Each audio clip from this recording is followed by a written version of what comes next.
Vamos dar uma olhada, então, em quem são os 5 melhores da premiação do Rei da América em 2019. Será que tem muito jogador do Flamengo ou pouco? Vamos dar uma olhada aí. Quais são os 5? Primeiro, Gabigol. Segundo, Bruno Henrique. Tá. Terceiro, Arrascaeta. Eita. E aí, quarto e quinto, os 2 jogadores do River Plate, tá? São 3 jogadores do Flamengo, então. É justo? É, né? Eu acho que sim. Se a gente considerar o domínio do Flamengo esse ano, né?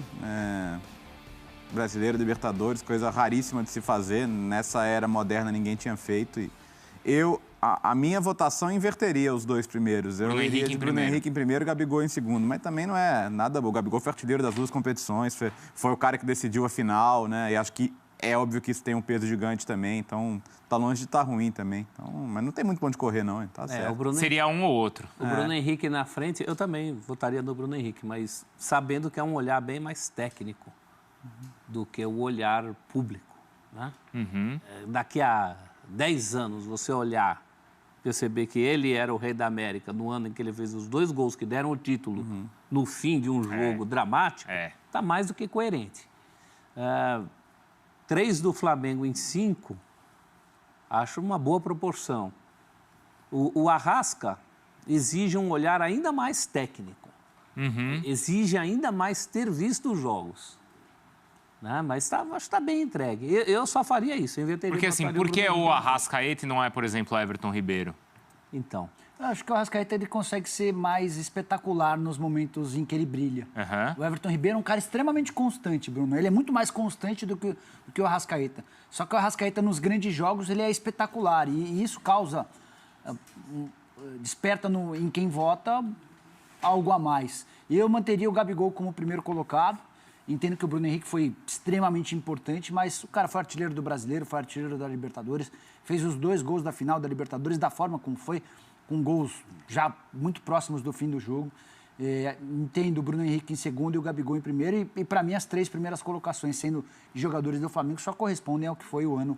Um ano absolutamente fora da curva, espetacular. Tá aí os 3, olha. Acho que realmente não tem discussão em ter 3 jogadores do Flamengo. E é interessante como foi um ano de Copa América, né? E às vezes a competição de seleções pesa, mas esse ano... Pelo menos para as primeiras colocações ele não pesou. Daniel Alves e Everton Cebolinha, né? Depois a gente mostra a lista completa, porque eles aparecem o Cebolinha e o Daniel Alves entre os 10 primeiros. Agora, se o jogo termina 2 minutos antes, teriam 3 jogadores do Flamengo, assim? Não.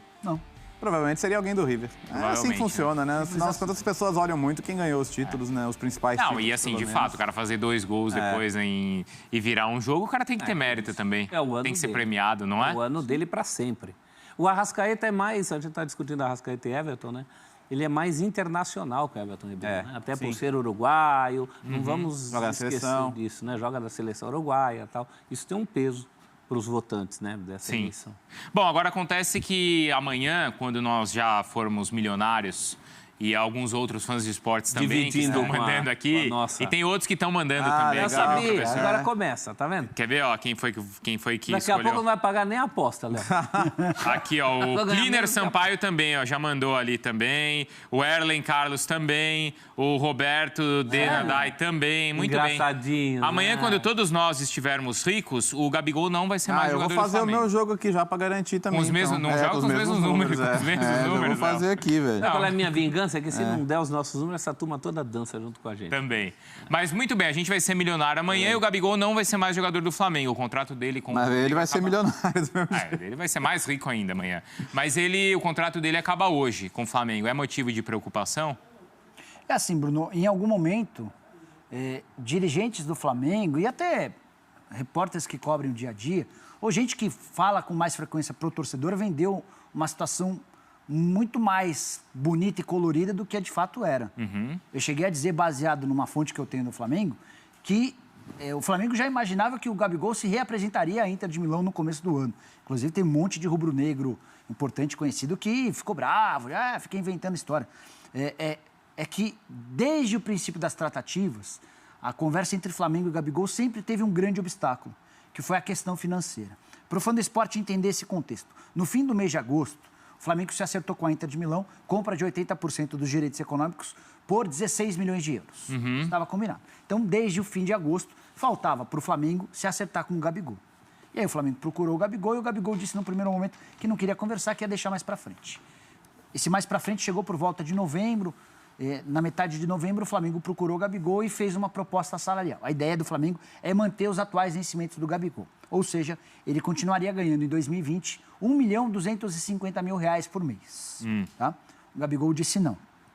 E a resposta do Gabigol foi de que ele quer ter no contrato novo com o Flamengo todos os bônus que ele abriu mão da Inter de Milão. Quando o Gabigol foi para a Inter, ele tinha esse salário de R$1.250.000 e ele tinha mais R$250.000 por mês, Bruno, em bônus. Tá. Que estavam atrelados a jogos, a gols, a participações em títulos. Aí, quando o Flamengo procurou, ele falou assim, vocês querem me pagar R$1.250, beleza. Só que eu quero que vocês tragam esses 250 de bônus por mês.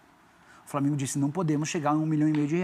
Tá. Essa diferença de 250 mil, ao longo de um ano, Bruno, ela equivale a R$3 milhões. Tá. Então, é essa diferença que estava pegando. Só que 1% do nosso prêmio. Só que não é um ano só, né, Bruno? Você está falando de um contrato de 4 ou 5 anos. Tá, no final vai dar... Você está falando de 12 ou 15 milhões de reais. Milhões, tá. E aí, diante desse impasse, o Flamengo está correndo o risco, inclusive, de perder aquele acordo feito verbalmente com a Inter no fim de agosto. Não houve acerto com o Gabigol está de férias na Bahia, não há data para se reapresentar ainda na Inter de Milão, embora o Gabigol queira resolver essa história meio logo. Ouvi hoje de manhã de uma pessoa próxima dele que a ideia do Gabigol é resolver ainda na primeira semana do mês de janeiro. Eu perguntei, mas por que a pressa? Na teoria, é vantagem para ele esperar, porque a janela na Europa só abre em 1º de janeiro. E a resposta foi que o Gabigol não quer voltar para a Inter para treinar em separado. Se ele não conseguir encontrar um clube, se ele não fechar com ninguém, ainda durante a primeira semana de janeiro, ele vai ter que, em algum momento, interromper as férias para se reapresentar à Inter, e aí não vai treinar com o restante do elenco. Alguém já bateu para ele que ele vai treinar à parte. A Inter também não quer que ele precise voltar, não, para a Inter. Por causa da grana também, né? Da venda e do salário, Léo. E como é que fica o Flamengo nessa? O Flamengo espera, até porque os jogadores, esses que jogaram a Libertadores, não vão atuar no Campeonato Carioca, a gente vai falar isso já, pelo menos na primeira parte da competição, ou já assim, já vai atrás de outro? Não, atrás de outro já devia estar pensando antes. Eu acho que as duas coisas. Não está na mão. As duas coisas. O problema não é esperar, é não dar um limite para isso. Espera até quando? Tudo bem, olha, desde agosto você falou que podia mexer. Lembra que uma vez o Braz deu uma entrevista pesada depois de uma vitória contra o Corinthians em que o Bruno Henrique fez 3 gols. E naquele dia o Flamengo condicionou ou exigiu uma resposta do Gabigol até o fim de novembro. Sim. E não rolou. Isso já foi. Não rolou. Agora então prorroga. Até quando o Flamengo está disposto? Acho que o Flamengo tem que colocar isso. De tal dia não passa. A vida tem que continuar. Para todo mundo, né?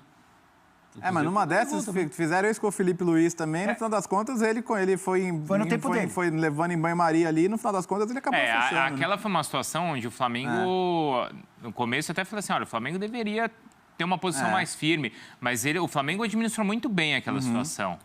Esperou, teve o tempo dele e, no final, foi bom para todo mundo, principalmente eu acho que nesse momento tem um ponto, olhando as demandas econômicas do Gabigol, que se chegar um time europeu querendo e atendendo as demandas financeiras dele, eu não sei se vai ter muito o que o Flamengo fazer. Porque essa coisa de que o Gabigol vai tomar a escolha do coração, ele vai aproveitar tudo isso que ele tem no Rio de Janeiro hoje, a torcida do Flamengo, o amor da torcida, e isso basta, já está bem claro que não, né? Já está bem claro que ele vai amanhã sentar na mesa como um jogador vinculado à Inter, mas onde ele não vai jogar, e vai começar a olhar em volta. Se no final das contas ele olhar em volta e decidir que o melhor para ele é o Flamengo, beleza.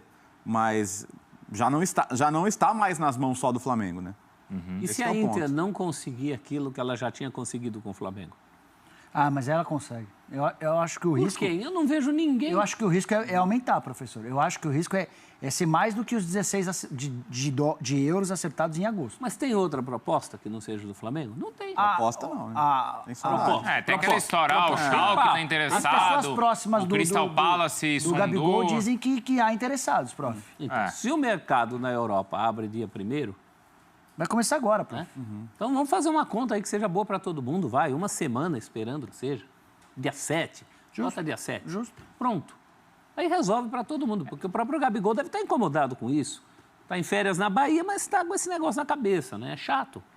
E assim, não sei se seria relevante algo diferente que ele fizesse no Campeonato Mundial Interclubes, certo? Não sei se seria... Não seria determinante. Não seria determinante, mas não, ele não fez chover, certo? Não fez. No Mundial, como fez na Libertadores, por exemplo. Mas será que, se ele tivesse feito o que ele fez na final da Libertadores no Mundial, é possível que o negócio estivesse mais quente. Mas eu acho que isso, não ter ido bem não desvaloriza. Tá. Só acho que não valoriza mais. É isso. Impressão minha.